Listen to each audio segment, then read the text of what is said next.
Boa tarde a todos. Eu gostaria inicialmente de agradecer essa oportunidade, né, de apresentar para vocês hoje um pouquinho desse trabalho, que é a minha tese de doutorado, que foi um processo muito significativo para mim, e aí vocês vão entender por quê ao longo da apresentação. O título da minha pesquisa, né, na verdade, a tese ela tinha um outro nome, mas, para vocês entenderem, né, tratou, então, portanto, da análise da função do professor interlocutor na rede estadual de ensino de São Paulo. Quando eu falar professor interlocutor, é o termo que a gente utiliza para falar desse determinado profissional lá na rede de São Paulo, mas, ao longo da tese, eu vou tratando essa questão da atuação de um segundo professor na sala de aula, né, que é uma situação que a gente tem percebido muito agora num contexto, né, de educação inclusiva, e que é um profissional que, muitas vezes, as pessoas não sabem, né, não delimitam muito bem qual é a função dessa pessoa, né, porque é um outro professor. E aí, quando eu falar professor interlocutor, vocês, às vezes, podem pensar, não, mas também é assim com o professor mediador, ou com o professor assistente, ou com o professor intérprete, porque, na verdade, essa denominação ela acaba mudando e, na verdade, só muda o nome, né? A problemática é sempre a mesma. Tá? Foi uma tese, então, defendida em 2015. E aí, por que essa pesquisa? Né?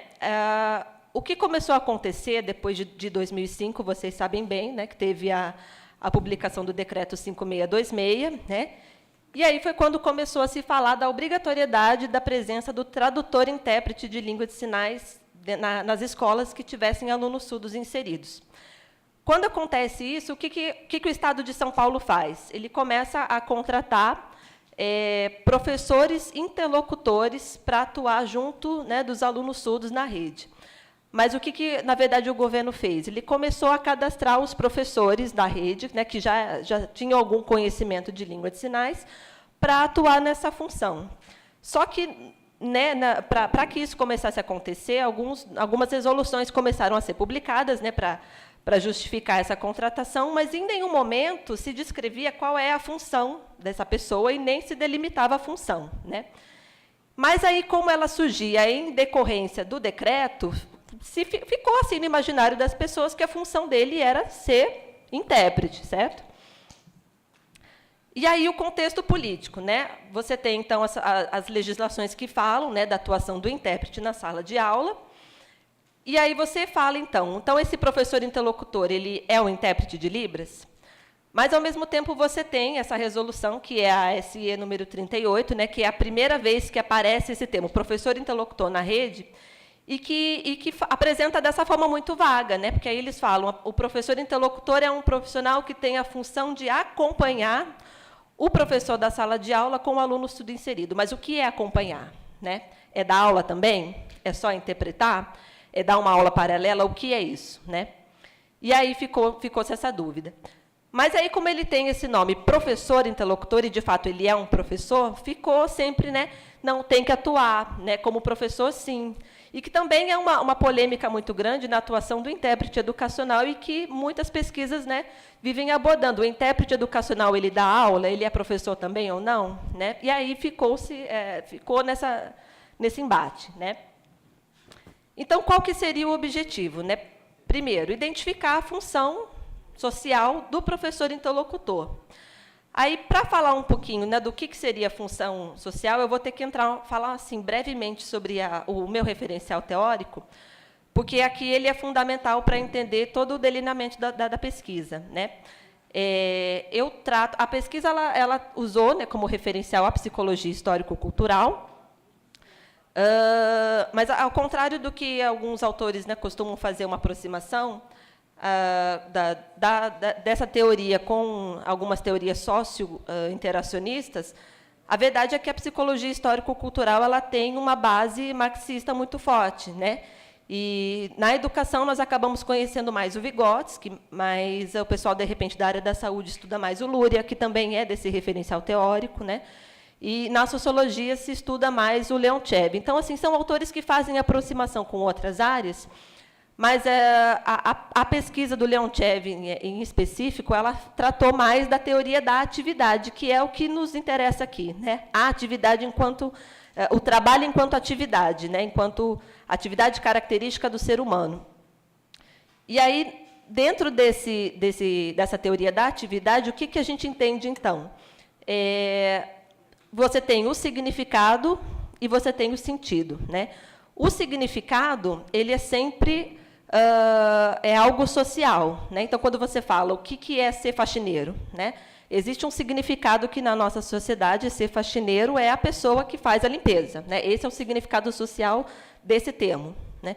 E o que é o sentido pessoal, né? O sentido é sempre pessoal dentro dessa teoria. É o sentido que você atribui para a atividade que você desempenha, né?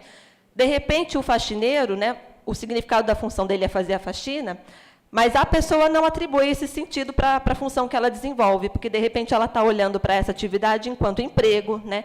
Eu estou aqui atuando como faxineiro, mas eu estou aqui empregado, né? Na verdade, a minha função é ter um emprego, é sustentar a minha família. Quer dizer, o sentido, ele nem sempre ele vai ter essa concordância com o significado social. E, na verdade, dentro de uma perspectiva, né, marxista, a gente vai entender, então, que o significado social ele nunca corresponde totalmente ao sentido pessoal, né?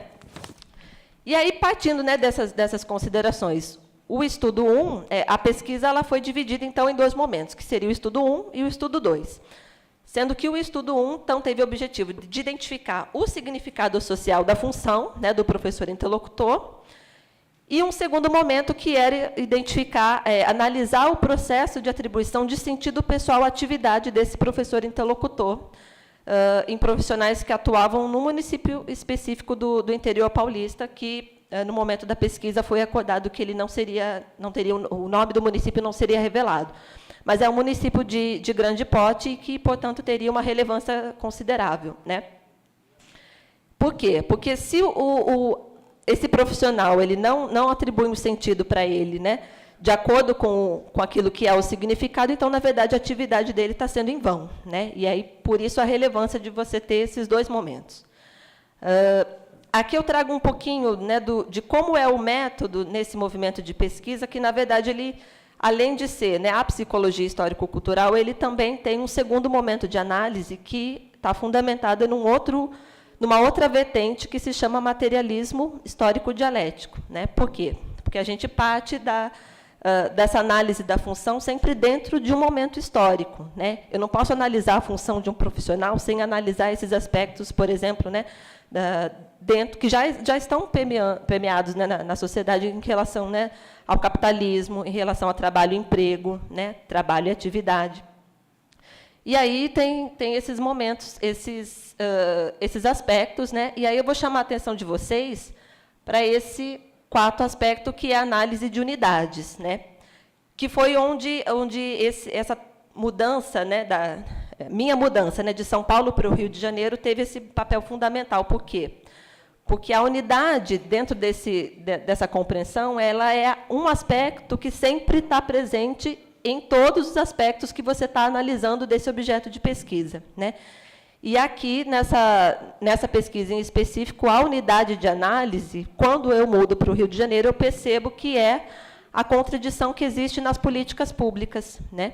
E que é algo que a gente não imagina que vai acontecer, mas que está muito presente, e é isso que dificulta a nossa percepção né, de qual é a função, né, de qual é de quais são os problemas que a gente enfrenta, porque as políticas públicas elas são contraditórias, né? A política pública federal ela diz uma coisa, quando ela cai no Estado, ela muda, né? Quando ela cai no município, ela já é distorcida, então elas estão sempre entrando em contradição.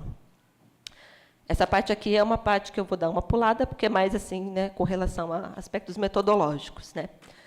No estudo 1, a nossa investigação ela se pautou num material em vídeo que o Estado começou a divulgar, né, para as redes de ensino, que era uma proposta de reflexão coletiva sobre a função do professor interlocutor. Por quê? Porque estava claro, realmente, até mesmo para a própria rede estadual, que essa pessoa não tinha uma função clara, né, nem mesmo para quem estava ali propondo a contratação desse profissional.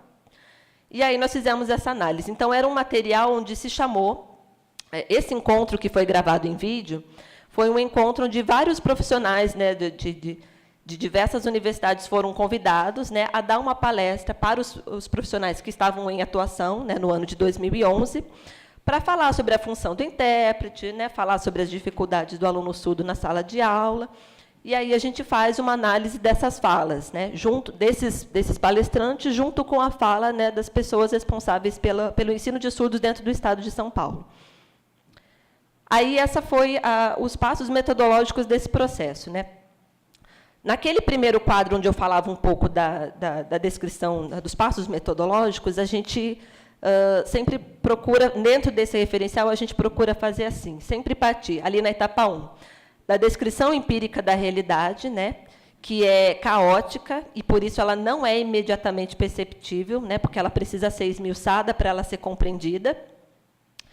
Aí, na etapa 2, né, a problematização do contexto. É uma etapa, então, onde você tem as primeiras abstrações, né, através das mediações que você pesquisador, estabelece para poder compreender essa realidade. Né. A terceira etapa, né, que seria, então, a concretização dessa mediação no seu pensamento, para que você consiga entender no pensamento o que é que está acontecendo. E a quarta etapa, que é, então, o retorno para a realidade concreta, onde você volta para a realidade que você já compreendeu, então, depois de ter feito esse processo de análise, para poder transformar essa realidade, certo? Nesse momento, o que a gente percebeu? Nas próprias falas dos profissionais, a gente via que eles também tentavam se explicar, né? A nossa função é isso, a nossa função é aquilo. Mas, nesse movimento, as necessidades, que vocês podem ver ali na etapa 3, as necessidades educacionais que apareciam na realidade imediata, elas exigiam que os profissionais atuassem como professores. Por quê?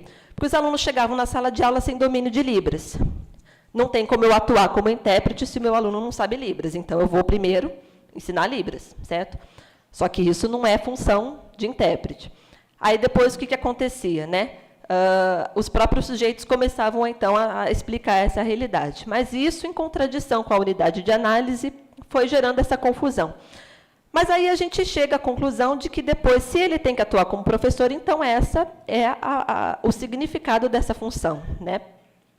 Porque eles têm que trabalhar, então, eles têm que atuar como professores de Libras e também como professores de português. Então, o significado da função é ser professor. Aí, o que acontece no segundo momento da pesquisa? Né? A gente aplicou um roteiro de entrevista semi-estruturado, né, para 21 professores que estavam atuando nesse município, e para a gente entender, né, baseado nesses aspectos, né, o contexto da atividade, né, o significado social da atividade, se ele percebe que o significado dessa atividade é ser professor ou ser intérprete, né, e o desenvolvimento da atividade, porque algo que o Leontiev também aponta é que o sentido da atividade para você ele está sempre ligado aos motivos, né? O que motiva você a desempenhar uma determinada atividade e não outra, né? E esse sentido ele muda para você quando o motivo ele também muda, né? Então, por exemplo, você chega achando que você vai atuar como intérprete e você parte dessa necessidade, né, que é repassada para você, mas quando você vê que o aluno não sabe Libras, você começa, você ressignifica, né, a sua atividade, aí você passa a atuar como professor. E aí era um momento que a gente analisou, e aí é um momento em que a gente fez essa análise, que essa transformação ela acontecia, né, você tinha a necessidade, que aparece ali na etapa 2, as alterações no motivo, né, e das ações a serem executadas, e o significado da função, que passava ali, então, como ser professor, mas que não era percebido dessa forma pelo intérprete. O que a gente percebeu, então, né, com base nesses dois estudos? Né? Que, primeiramente, se o significado da função é ser professor, e isso é passado para o profissional, né, de uma forma equivocada, né, o profissional chega para atuar achando que ele vai ser intérprete, quando ele se vê na necessidade real de atuar como professor para ensinar Libras, ou para ensinar português, né, ou para ensinar aquilo que ele vê que o aluno precisa aprender, esse sentido ele se aliena do significado. Né? Então, o sentido pessoal que ele atribui é diferente daquilo que ele acha que é a função dele. Né? Aí, o que acontece? As ações elas demonstram que existe uma correspondência entre o motivo da atividade e o seu desenvolvimento, mas elas manifestam contradição com o sentido pessoal. Né?